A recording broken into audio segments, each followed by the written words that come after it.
Hello' everyone, কি খবৰ আপোনালোকৰ? আশা কৰোঁ সকলো ভালে আছে। আজি এই ভিডিঅ'টোলৈ আপোনালোক সকলোকে স্বাগতম জনাইছোঁ। আজি একদম ঘৰতে আছোঁ আৰু এটা কাম কৰিছোঁ। এয়া মেহেন্দি লগাইছোঁ। যিহেতু মোৰ খুৰা ছোৱালীজনীৰ বিয়া, কাইলৈ জোৰোণ, পৰহিলৈ বিয়া হ'ব। গতিকে আজি তাত মেহেন্দি হৈ আছে। মইতো যাব নোৱাৰিলোৱেই, মই মানে কাইলৈ যাম। গতিকে ঘৰতে তাইৰ লগত মিলাই মেহেন্দি আঁকি আছোঁ আৰু। গতিকে চাই থাকিব কি কি কৰোঁ। এই ভিডিঅ'টো একদম কাইলৈ জোৰোণ যোৱালৈকে কণ্টিনিউ কৰি দিম। গতিকে চাই থাকিব। মেহেন্দিখিনি মই নিজে লগাইছোঁ। কেনেকুৱা হৈছে জনাবচোন। মানে মই বহুত দিনৰ বিৰতিৰ পিছত মেহেন্দি আঁকিছোঁ নিজৰ হাতত।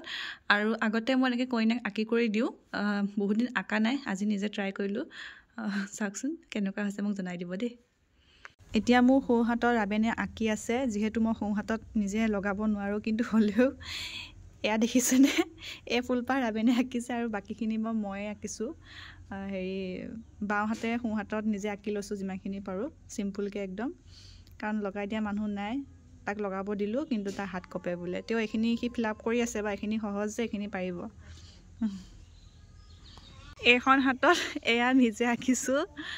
বাপৰে কিমান কষ্ট এখন সোঁ হাতে বাওঁ হাতত আঁকিবলৈ। কি হৈছে নাজানো আৰু, তেওঁ বিয়া বুলি অকণ ফূৰ্তি কৰিছোঁ। আমাৰ এফালে এইকেইটা যুদ্ধ লাগি আছে, দিশা আৰু ৰাবেন। সিহঁতে এনেকেই থাকে। এতিয়া ৰাতি হ'ল। এইবিলাক কাইলৈৰ কাৰণে বেগ পূৰা পেকিং, মেকআপৰ। তাইক মই মেকআপ কৰিবগৈ লাগিব। আৰু এইফালে মই কি কি পিন্ধিম, এয়া কাপোৰ কানি চব ৰেডি হৈ আছে আৰু পিন্ধি যাবলৈ চব ৰেডি কৰি থৈছোঁ। মুঠতে ৰাতিপুৱা 5টা মানতে যাম। গতিকে এইবিলাক চব আজৰি কৰি মেলি থৈ দিছোঁ আৰু। এতিয়া শুবলৈ বুলি ৰেডি হৈছোঁ। গতিকে এতিয়া শুওঁ, একদম কাইলৈ ৰাতিপুৱা লগ পাই আছোঁ। এতিয়া ওলাই গৈ আহিছোঁ। সময় হৈছে ৰাতিপুৱা 6:30 বাজিছে আৰু অলপ দেৰি হৈছে বাৰু, যিহেতু তাইক মই গৈ উলিয়াবগৈ লাগিব। গতিকে একেবাৰে তাত গৈ লগ পাই আছোঁ। এতিয়া আমি আহি পালোঁহি বিয়াঘৰ। আৰু ৰাতিপুৱা দেখিছেনে মানুহ একদম নায়েই, সকলোবোৰ ভিতৰতে আছে। আৰু আহিয়ে মই মেকআপৰ এয়া বস্তু উলিয়াই কৰি ল'লোঁ, মেকআপ কৰিব লৈ ল'লোঁ। আৰু তাই এয়া অকণমান লাজ কৰিছে কেমেৰাত ওলাবৰ কাৰণে। তাই কৈছে মোৰ বিনা মেকআপত বহুত বেয়া দেখিব বুলি।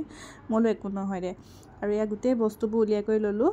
গাটো অলপ বেয়াও লাগি আছিলে বাৰু, ঠাণ্ডা যিহেতু। আৰু এইফালে তাইক অলপকৈ উলিয়াই আছোঁ, কাৰণ দেৰি হৈছে। তাইক উলিয়াই কৰি ময়ো ওলাব লাগিব। যিমানখিনি পাৰোঁ ভিডিঅ' কৰি দেখাইছোঁ। এতিয়া মই ওলাই কৰি ৰেডি হৈ লওঁ। কইনাক সজাই কৰি লৈ নিজে অলপ সাজি কাচি ল'লোঁ। একদম পূৰা চিম্পুলকৈ লৈছোঁ, জোৰোণ যিহেতু। গতিকে চাই থাকিব আৰু, জোৰোণ আহি পেলাই দেখাম, গোটেইখিনি চাই থাকিব। মই ওলাই কৰি ৰেডি হোৱাৰ লগে লগে এয়া জোৰোণৰ মানুহ আহিলে। আৰু এয়া খুৰা খুৰী সকলোবোৰ ওলাই আহিছে জোৰোণৰ মানুহ আদৰিবৰ কাৰণে। ময়ো লগতে গ'লোঁ অলপ, আৰু গৈ পেলাই ভিডিঅ'খিনি কৰি পেলাই বাৰু মই ভিতৰলৈ গুচি আহিলোঁ কইনাৰ ওচৰলৈ। কাৰণ তাই বহুত নাৰ্ভাছ হৈ আছিলে। তাই মোক বাৰে বাৰে কৈ আছিলে যে জোনবা তুমি মোৰ লগতে থাকিবা বুলি। আৰু এইফালে মানুহ আহি পালেহি। আৰু ফটোগ্ৰাফাৰ, আজিকালিতো ফটোগ্ৰাফাৰ মেইন ন, ফটো থাকিবই লাগিব, কাৰণ মেমৰি হিচাপে ফটোখিনিয়ে থাকে। আৰু ইয়াৰ সকলোবোৰ মানুহ, মা বৌ, খুৰা, ডাঙৰ খুৰী, মাজু খুৰী সকলোবোৰ আহিছে, ককা আইতা, আৰু সকলোৱে আদৰিবৰ কাৰণে লৈছে। তাৰপিছতে মই সকলো মানুহক দেখাই দিছোঁ। দেখিছে মানুহ কিমান, আৰু বাটটো ইমানেই দীঘল, মানে কি কৰিলে একদম বহুত গেটৰ পৰা ভিতৰলৈকে পেণ্ডেল দি দিলে। আৰু এইফালে আমাৰ ভিতৰত কইনা এয়া চেলেং কাপোৰ লৈ তাই ৰেডি হৈ আছে, অলপ নাৰ্ভাছো হৈ আছে। তেওঁ তাইক মনটো অলপ ভাল লগাই আছোঁ বাৰু। আৰু তাই মোক বাৰে বাৰে কৈছে জোনবা তুমি মোৰ লগতে থাকিবা। গতিকে এয়া তাইক উলিয়াই নিওঁতেও মই লগতে তাইক লৈ গৈছোঁ। আৰু তাইৰ ওচৰতে মই আছোঁ, যাতে তাই নাৰ্ভাছ নহয়। তাই এটা কথাই কৈছে, কাৰণ তোমাৰ বিয়া হৈ উঠিছে, তুমি সকলোবোৰ জানিবা, তুমি মোক সকলোখিনি শিকাই থাকিবা, কৈ থাকিবা।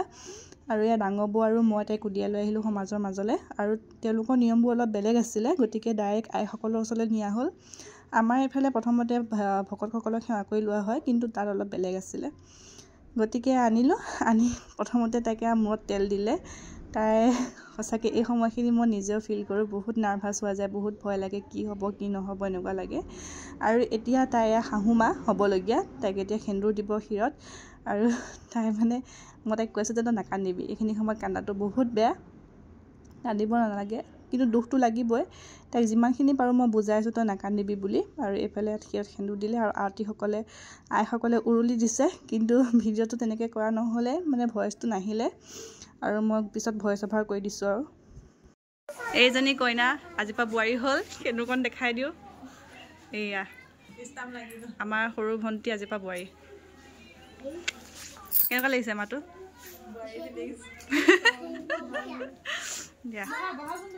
এইফালে আমাৰ ভোক লাগিছে, গতিকে খাবলৈ বহিলোঁ। আজি জোৰোণ যিহেতু একদম চিম্পুল ভাত আছিলে, ভাত, দালি, ভাজি, চালাড এনেকৈ আছিলে। এয়া খাইকৈ তাইক মাত লগাব আহিলোঁ, দেখিছোঁ তাই মানে মান ধৰি আছে ভকতসকলক আৰু জোৰোণত অহা মানুহখিনিক মানে। গতিকে তাইক ইমান ডিষ্টাৰ্ব নিদিলোঁ, আঁতৰৰ পৰা তাইক ক'লোঁ যে আমি গৈ থাকোঁ কাৰণ আকৌ কাইলৈ আহিবই লাগিব আৰু কাকিৰ পৰা যিহেতু আমি জুৰিয়াই আহিব লাগিব, অলপ দেৰি হয় ন, মানে দূৰ হয়। গতিকে যিমান পাৰোঁ সোনকালে ওলাব চেষ্টা কৰিলোঁ। এইফালে সৰু খুৰী আৰু তাই মান ধৰি আছে। তাইক কৈ মেলি এতিয়া আমি ইয়াৰ পৰা ওলাইছোঁ আৰু। ভাত পানী খাইকৈ এতিয়া আমি দুটা গুচি আহিলোঁ, মানে পোহৰে আহিছোঁ কাৰণ যাবগৈ লাগিব জুৰিয়ালৈ। আৰু এতিয়া গৈ বা ৰুমত সোমাম, বা ৰুমত কাম এটা আছে, কৰি পেলাই ঘৰ পামগৈ আৰু। গতিকে চাই থাকিম। এইফালে বা ৰুমত আহি পাওঁতে বা একদম ধুনীয়াকৈ পুৰি চিঙৰা গাখীৰ চাহ দিলে, এয়াও খাই ল'লোঁ। খাই লৈ কামখিনি কৰি এতিয়া ঘৰলৈ গৈ আছোঁ আৰু। ঘৰ আহি পালোহি, ধুনীয়াকৈ এতিয়া ফ্ৰেছ হৈ মেলি লৈছোঁ। এতিয়া ভাত পানী খাম, ভাত পানী খাই কৰি শুই থাকিম আৰু। গতিকে আজি ভিডিঅ'টো ইমানতে সামৰিছোঁ। চাই কেনেকুৱা পালে জনাব, লগতে ভিডিঅ'টো লাইক কমেণ্ট আৰু শ্বেয়াৰ কৰি দিব, চেনেলটো ছাবস্ক্ৰাইব কৰি দিব। ধন্যবাদ।